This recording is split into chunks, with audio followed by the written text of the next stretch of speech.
So it's pretty ironic with this being a fjord and all. This is actually the place that I've had the scariest experience at sea in my short 4-year career. In October 2020, I went out the fjord behind me here, and I went by engine because I was going down to Stavanger. And I had a tailwind, but it was pretty gusty, and I know the easterlies can be pretty sketch because you have what's called mountain waves. I should have paid heed to the fishermen that actually left their boats in there and took the bus home to Norheimsund, but I didn't. So I went out here. So I cleared the cape over there. We're 3-meter tall waves coming out of Tysnesøya, and this was pretty much a lee shore. From this cape over here with the miniature lighthouse, it took me 3 hours just to get in the lee here.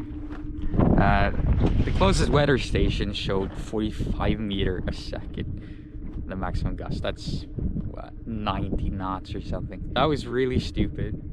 Even just going into the waves here, trying to turn around, a whole boat was lifted and tipped sideways down to the freeboard. Had water coming all the way up here with no canvas. So the outboard that I had back then, it would just kick up for the brackets. I had to stand with one leg on the bracket in the back. But doesn't really look like that now.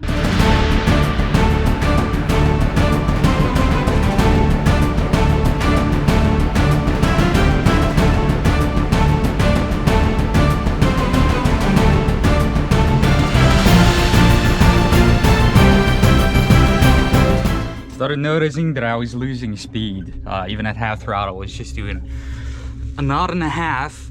So the battery finally gave in after 5 hours, 46 minutes for one battery. And I'm 2/3 of the way. And the battery wasn't even full when I started. I was planning on going to Jondal today, but I realized Herand, which is in here, they got a guest harbor and it's 1/3 of the price. So that's pretty much a no-brainer. So I'll get to charge up the lithium batteries for the engine, and hopefully I'll just connect everything. And there's even a Sunday open grocery store, which means I won't be eating rice for dinner.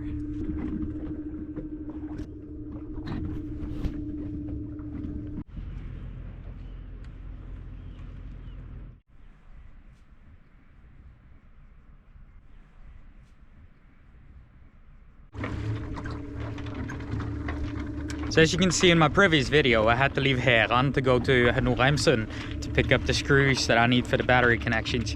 Waves aren't big, but what's pretty interesting now is that I'm in the doldrums of the fjord, you could say, because you have the easterlies that have been dominant all day.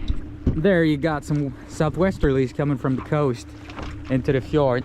It's dead quiet here. I've been trying to use my sail to get some extra momentum, but it's pretty much dead calm. But it looks like there's a little bit of wind further ahead. And I found the wind. I just hate sailing in the Leo Mountains because you get these gusts. Speed limit's 5 knots, and I am so busted. Busting out my 2 knots. Anyway, this is Norheimsund.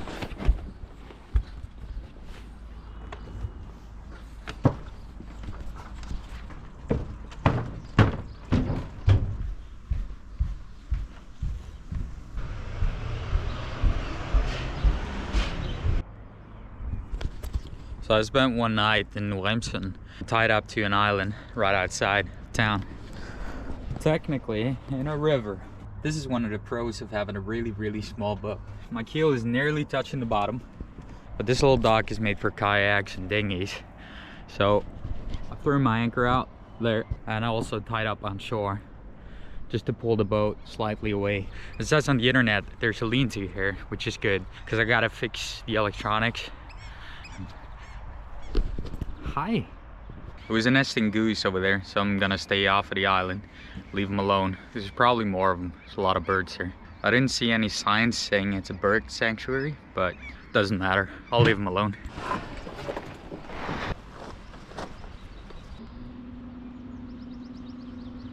It's been raining all day, but it's time to get a move on.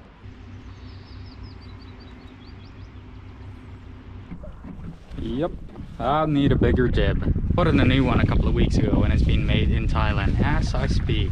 So I bought a 100% jib, which means it's the same size as the mainsail. The mainsail is 10 square meters, The Maxi 68 is pretty underrated. What's sketchy about sailing in the fjords is you have these little hot spots of funneling wind, which increases the force significantly. So I was just knocked down, well, not completely, but I put in a reef. But as I put the reef in, I drifted back to the quiet spot, so to speak.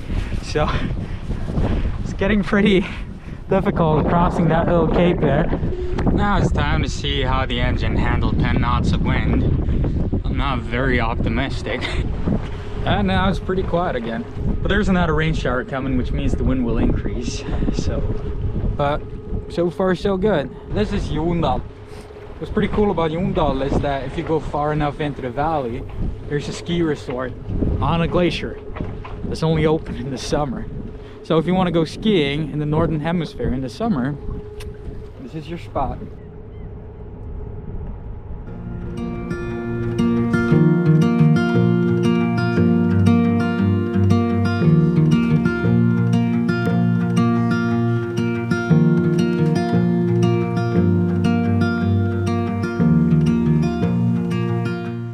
It's been 10 days since my last shower.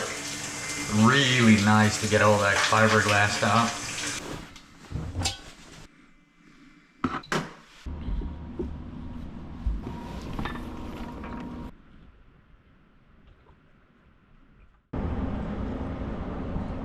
So I'm still in Jondal. I've just been cleaning out the whole mess that I've created during the past month when I've been working on the electric outboard.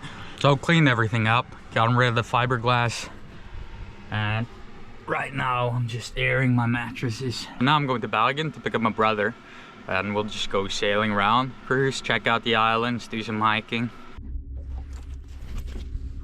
So I'm getting 2 watts from the solar panel, and that means that in 1,000 hours, actually more, 1,100 hours or something like that, the battery bank would have been charged.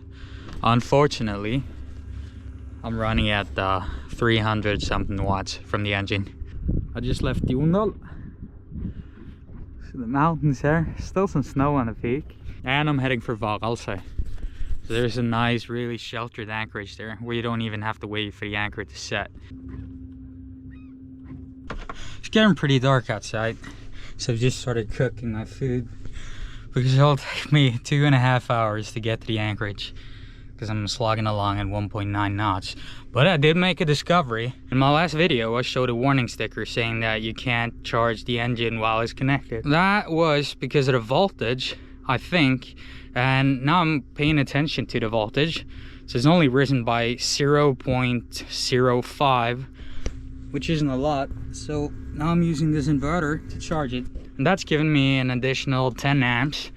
I'm pulling about 25, or that's my guesstimate, which means I've got slightly longer range, and I can also drain the main battery bank through the inverter. The only danger here is cargo ships, mostly transporting lumber for the lumber mill where my old harbor was. What's cool about running an electric engine is that it's pretty much quiet, so I can tell when a transport ship is closing in because I can hear the engine through the hull. Speaking of cargo ships, there's one.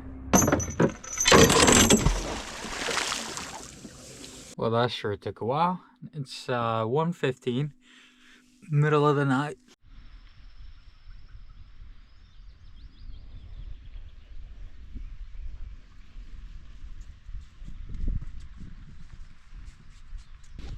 So I've slept for a few hours, put all my panels out. This is currently refueling my gas tank. So I've filled the engine battery bank with about 10% now, and it's taken me an hour and a half. But I got favorable winds.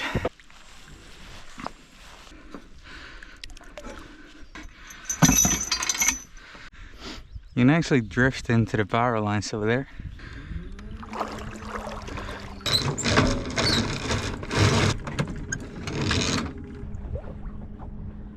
Gain a bit of speed. It's time to turn off the engine. Go by sail as far as I can. A regular load preventer.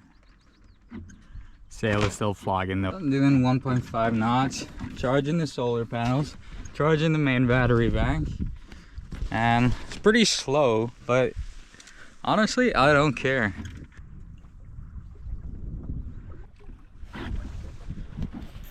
We're doing 4 knots. Dead downwind. So far in the back there, you can see the Rosendal Alps.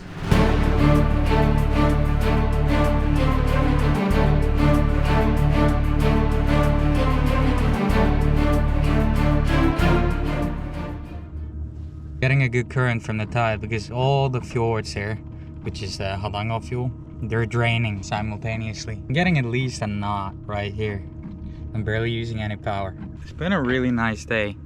Generated a kilowatt of power thus far, which is more than I've been using. Last night I was running at low throttle to conserve energy, and I only spent 70 amps, which is 35% of the battery bank. So I could have gone way faster. There's open water.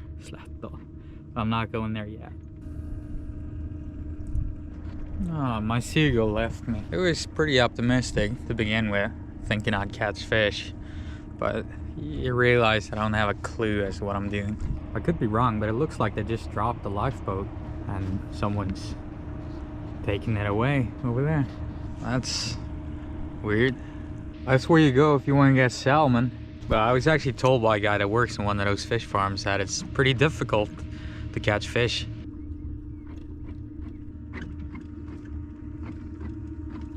At least I caught something.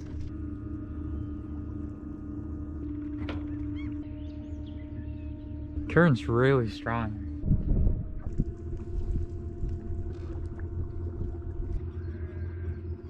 I'm being followed. Another beautiful day.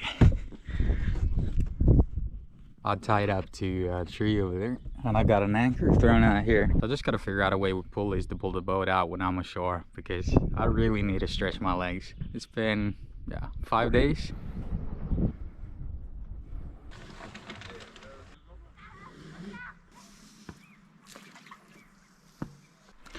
Oh, some loose rocks. I gotta love me a boulder feel.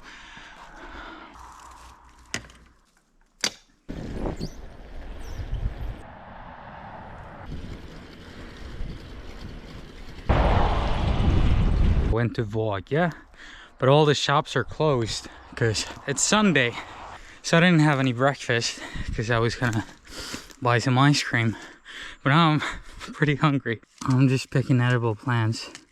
I call this gauksyra, just to have something. Well, that was quite a mission. I've been around half the island, literally, and I've been to all the major towns, and no one had ice cream. I'll get them back to the boat. I'll drink some warm water, eat some potatoes, and enjoy the sunshine.